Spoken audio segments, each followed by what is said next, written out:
Good morning all of one. Last session में हम लोगों ने चार्ज की प्रॉपर्टी का अध्ययन किया था तथा उन्हीं चार्ज की प्रॉपर्टी का यूज करके हमने कुछ न्यूमेरिकल भी सॉल्व किए थे। आज उसी कड़ी में आगे बढ़ते हुए हम एक नया टॉपिक चार्ज की प्रॉपर्टी से संबंधित एक नियम का अध्ययन करेंगे जिसे हम जानते हैं कूलाम का नियम। फर्स्ट लॉ है अपना इलेक्ट्रोस्टैटिक्स में कूलाम का लॉ, कूलाम्स लॉ या कूलाम का नियम। पहली बात, लॉ क्या होता है या नियम क्या होता है? नियम किसे कहते हैं? पहला क्वेश्चन अपना यही है कि नियम किसे कहते हैं। नियम वह होता है जिसे हम चेंज नहीं कर सकते, जिसे हम परिवर्तित नहीं कर सकते, जिसे हजारों एक्सपेरिमेंट के बाद वैज्ञानिक ने प्रूफ किया होता है। आज हम बात करते हैं कूलाम के नियम की। कूलाम का नियम, क्योंकि हम पढ़ क्या रहे हैं इलेक्ट्रोस्टैटिक्स, तो निश्चय ही कुछ ना कुछ चार्ज के बारे में हम अध्ययन करेंगे। तो ये नियम है वो चार्ज से संबंधित है। मानते हैं कि कोई दो चार्ज है, मानते हैं ये दो चार्ज है, इस पे चार्ज है क्रमशः Q1 और इस पे चार्ज है Q2। जब हम देखते हैं इन दोनों की नेचर सेम है, मान लेते हैं ये दोनों धनात्मक है।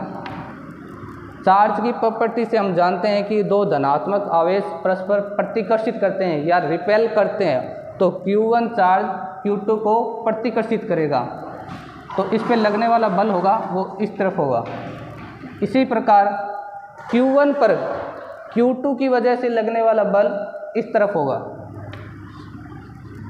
ये हमने दिशा चार्ज की प्रॉपर्टी से निकाल ली। इसी प्रकार मानते हैं कोई दो बॉडी और है, ये दो बॉडी और माने, इस पे मान लिया कि इस पे चार्ज है Q1, इस पे चार्ज है Q2। मान लेते हैं कि Q1 चार्ज है वो धनात्मक है एवं Q2 चार्ज है वो ऋणात्मक है। हम देखते हैं कि Q2 Q1 को आकर्षित करेगा क्योंकि धनात्मक और ऋणात्मक आवेश है, ऋणात्मक आवेश धनात्मक को आकर्षित करता है, तो इस पर जो लगने वाले बल की दिशा है वो इस तरफ होगी। उसी प्रकार Q2 की वजह से Q1 पर लगने वाला बल होगा वो इस तरफ होगा। ये हमने किया है चार्ज की प्रॉपर्टी से। इसी प्रकार हम और मान लेते हैं ये दो बॉडी और है, इस पे चार्ज है Q1, इस पर चार्ज है Q2, पर इस बार हमने माना कि ये दोनों आवेश है वो माइनस है, ऋणात्मक है, और यहाँ पे जो हम अध्ययन कर रहे हैं वो बिंदुवत आवेश है, बहुत छोटा सा आवेश है। तो Q2 पर Q1 की वजह से लगने वाला जो बल होगा उसकी दिशा होगी इस तरफ, क्योंकि ऋणात्मक परस्पर प्रतिकर्षित करते हैं। इसी प्रकार Q1 पर Q2 की वजह से लगने वाला जो बल है वो इस तरफ होगा। ये हमने किया चार्ज की प्रॉपर्टी से कि परस्पर दो धनात्मक आवेश एक दूसरे को प्रतिकर्षित करते हैं, परस्पर दो ऋणात्मक आवेश एक दूसरे को प्रतिकर्षित करते हैं। इसी प्रकार एक धनात्मक और ऋणात्मक आवेश एक दूसरे को आकर्षित करते हैं। अब कूलाम का नियम क्या है?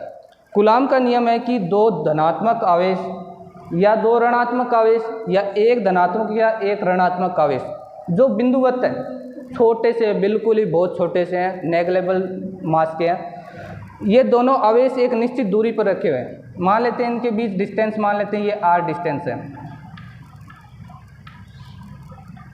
ये डिस्टेंस मान ली r डिस्टेंस है। दो धनात्मक आवेश या दो ऋणात्मक आवेश या एक धनात्मक या ऋणात्मक आवेश या सिंपल भाषा में के दो आवेश किसी एक निश्चित दूरी पर रखे हुए हैं, तो इन दोनों दूरी के मध्य जो आवेश रखे हुए हैं, इन दोनों आवेश के कारण जो लगने वाला बल है F वेक्टर, लगने वाला बल कौन सा? F वेक्टर, क्योंकि जो बल होता है वो एक सदिश राशि होती है, उसके परिमाण का, ये हमने लगाया परिमाण यानी मोड लगा दिया, जो उसका परिमाण है वो दोनों आवेश यानी Q1 और Q2 के गुणनफल के समानुपाती होगा। पहला यहाँ पे रूल है कि दोनों आवेश का गुणनफल उसके जो बल है उसके परिमाण के समानुपाती होगा, तथा जो लगने वाला बल है, इन दोनों आवेश के मध्य जो लगने वाला बल है वो दोनों आवेश के समानुपाती होगा, तथा इन दोनों के बीच दूरी कितनी है? मान लेते हैं r है, उस दूरी के वर्ग के व्युत्क्रमानुपाती होगा। ये दिया था कूलाम ने, इसको माना समीकरण नंबर 1, इसको माना समीकरण नंबर 2। समीकरण 1 और 2 से हमें पता चल रहा है कि जो बल का परिमाण है यानी मोड ऑफ फोर्स है वो डिपेंड है Q1 into Q2 and multiply of inverse square of R square, inverse of square of R square. जब समीकरण 1 व 2 को हम सोल्व करते हैं तो F vector, mod of F vector proportionally to Q1 Q2 by R square. दोनों समीकरण को सोल्व करने पर हमें एक ऐसा निष्कर्ष प्राप्त होता है कि mod of F vector proportionally to Q1 Q2 by R square. जब कभी भी हम कोई समानुपातिक चिन्ह हटाते हैं, ये समानुपातिक चिन्ह हटाया तो एक नियतांक आता है, या नियतांक मान लेते हैं K आता है। तो F बराबर K Q1 Q2 by R square, इसको समीकरण नंबर दी 3। ये है समांतर कूलाम का नियम कि जो लगने वाला बल है वो F बराबर K Q1 Q2 by R square होगा। अभी तक हमने सोल्व किया समीकरण नंबर 3 तक, अब आगे डिस्कस करेंगे इसके बारे में।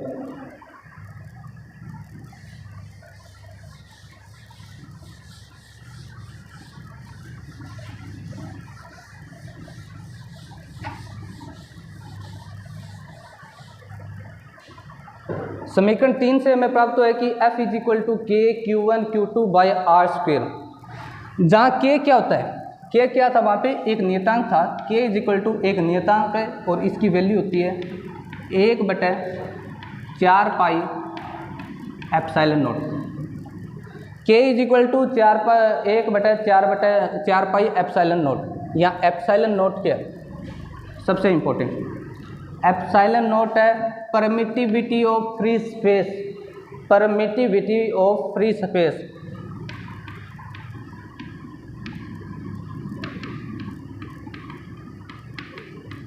परमिटिविटी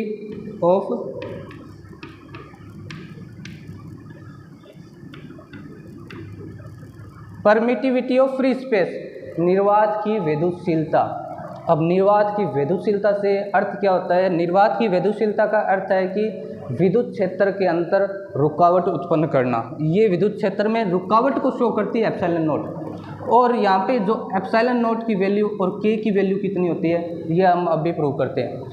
K की वैल्यू होती है 9 into 10⁹ newton metre square by coulomb square. K की वैल्यू होती है 9 into 10⁹ newton metre square by coulomb square. इसी प्रकार एप्सिलॉन नॉट की वैल्यू होती है 8.85 into 10⁻⁻12 coulomb square by newton metre square. अब ये एप्सिलॉन नॉट की वैल्यू कहाँ से है, इसका भी हम निष्कर्ष निकालते हैं। चूँकि अपने क्या जानते हैं, C इज इक्वल टू होता है 1/√μ0 अपॉन एप्सिलॉन नॉट। C क्या है यहाँ पे, प्रकाश की चाल। C है प्रकाश की चाल, velocity of light. Mu naught क्या है, म्यू नॉट है permeability of free space. Epsilon not था परमिटिविटी ऑफ फ्री स्पेस और म्यू नॉट है परमियाबिलिटी ऑफ फ्री स्पेस। ये हम पढ़ेंगे मैग्नेट के अंदर। और म्यू नॉट की वैल्यू होती है 4 पाई मल्टीप्लाई 10⁻⁻7 और जो C की वैल्यू होती है वो होती है 3 इंटू 10⁸ मीटर पर सेकेंड।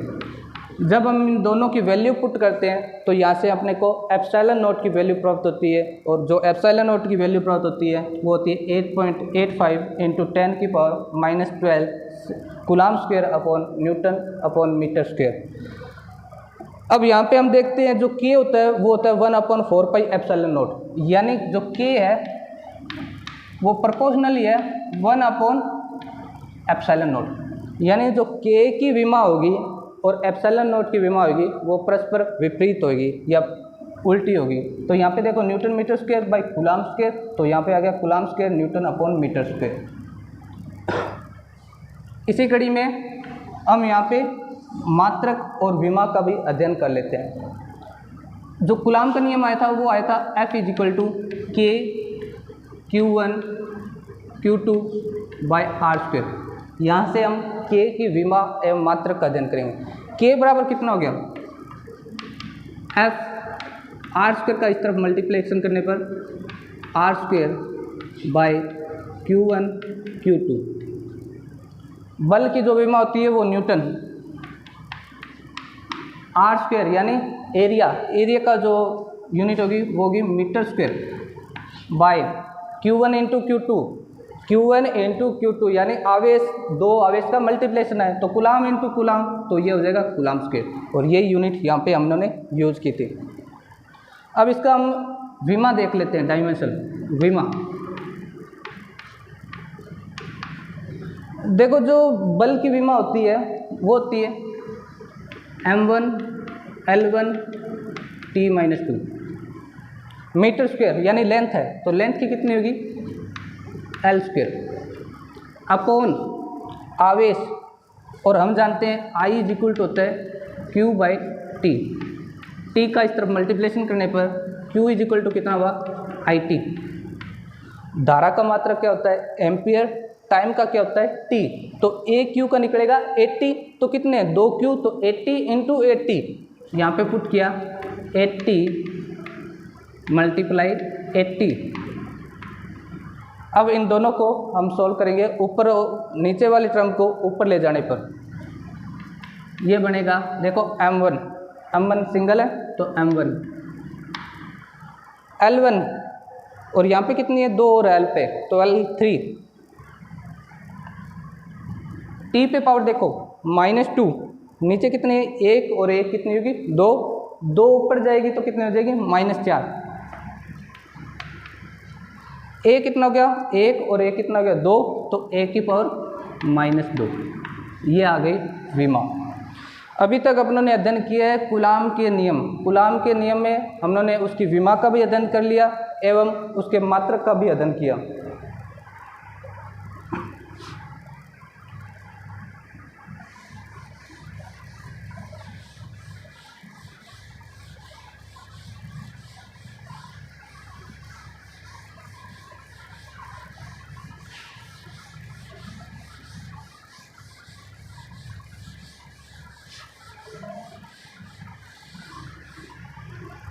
कूलाम के नियम का सदिश रूप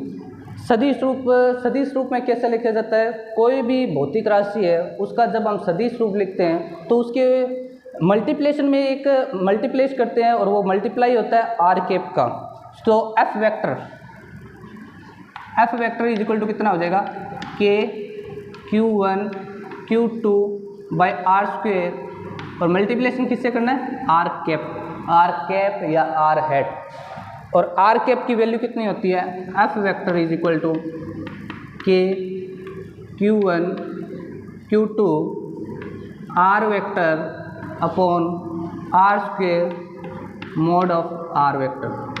जो आर कैप की वैल्यू होती है वो R vector upon mod of R vector होता है, और मॉड ऑफ आर वेक्टर कितना होता है सिंपल आर होता है। तो इसकी वैल्यू पुट करने पर F vector is equal to K Q1 Q2 R vector by R square into R, ये कितना हो जाएगा F vector is equal to K Q1 Q2 R vector by R cube. ये कूलाम के नियम का सदिश रूप। इसी कड़ी में आगे बढ़ते हुए जो ये अपनों ने फॉर्मूला यूज किया है, प्रूव किया है, वो वैक्यूम के अंदर यानी निर्वात में प्रूव किया है। अब मान लेते हैं कि इन दोनों आवेश के मध्य कोई डाइलेक्ट्रिक मीडियम भर देते हैं, कोई परावैद्युता कोई डाइलेक्ट्रिक मीडियम भरने पर हम देखते हैं जो फोर्स होता है वैक्यूम के अंदर कितना लग रहा है 1/4 pi epsilon nought Q1 Q2 by R square. ये वही है के Q1 Q2 by R square. के की वैल्यू पुट की 1/4 pi epsilon nought Q1 Q2 upon R square. इसको मैंने इक्वेशन नंबर दे दी P। इसी प्रकार से ये तो बात थी वैक्यूम के अंदर। अब मान लेते हैं कोई मीडियम भर दिया, यानी कोई डाइलेक्ट्रिक मीडियम भर दिया, मान लेते हैं M का अर्थ है यहाँ पे मीडियम और V का अर्थ है वैक्यूम। तब लगने वाला फोर्स कितना होगा 1/4 पाई एप्सिलॉन नॉट की जगह अब लगेगा epsilon, simple epsilon. Epsilon nought तो है परमिटिविटी ऑफ फ्री स्पेस और एप्सिलॉन है परमिटिविटी ऑफ मीडियम, और वही Q1 Q2 by R square. इसको इक्वेशन नंबर दी मैंने Q। अब इन दोनों की कंपैरिजन करने पर equation third, equation P divided by equation Q, इन दोनों को डिवाइड करने पर FV by FM is equal to कितना होगा 1/4 pi epsilon nought 1/4 pi epsilon 1/4 pi epsilon not upon 1/4 pi epsilon. उसके बाद Q1 Q2 by R square, इसमें कितना है Q1 Q2 by R square, Q1 Q2 by R square upon Q1 Q2 by R square. अब हम ध्यान से देखें तो आर स्क्वेयर से ये आर स्क्वेयर कट हो जाएगा, Q1 Q2 से ये Q1 Q2 कट हो जाएगा, 4 पाई से 4 पाई कट हो जाएगा। एप्सिलॉन का है नीचे की तरफ ये जाएगा सबसे ऊपर और इसके नीचे क्या आएगा एप्सिलॉन नॉट, तो इसको सोल्व करने पर आएगा एप्सिलॉन अपॉन एप्सिलॉन नॉट, यानी जो वैल्यू आई है FV upon F medium is equal to आया एप्सिलॉन अपॉन एप्सिलॉन नॉट। और इन दोनों का ratio epsilon upon epsilon naught, यानी ये तो है माध्यम की वेदुशीलता और ये निर्वात की वेदुशीलता, इन दोनों का रेशो एक नया कांस्टेंट आता है, उसको बोलते हैं एप्सिलॉन R, इसको बोलते हैं एप्सिलॉन R। एप्सिलॉन R को बोलते हैं आपेक्षिक विद्युतशीलता। अब देखो epsilon upon epsilon naught, epsilon की विमा क्या थी, एप्सिलॉन की विमा थी coulomb square upon newton metre square, इसकी भी विमा कितनी थी coulomb square upon newton upon metre square, तो दोनों की विमा कट जाएगी, तो ये जो यूनिट है, ये जो फिजिकल क्वांटिटी आएगी ये यूनिट लेस होगी। तो एप्सिलॉन R ये एक इम्पॉर्टेंट फैक्टर कि F vacuum upon F medium is equal होता है एप्सिलॉन अपॉन एप्सिलॉन नॉट और इसकी वैल्यू होती है एप्सिलॉन R।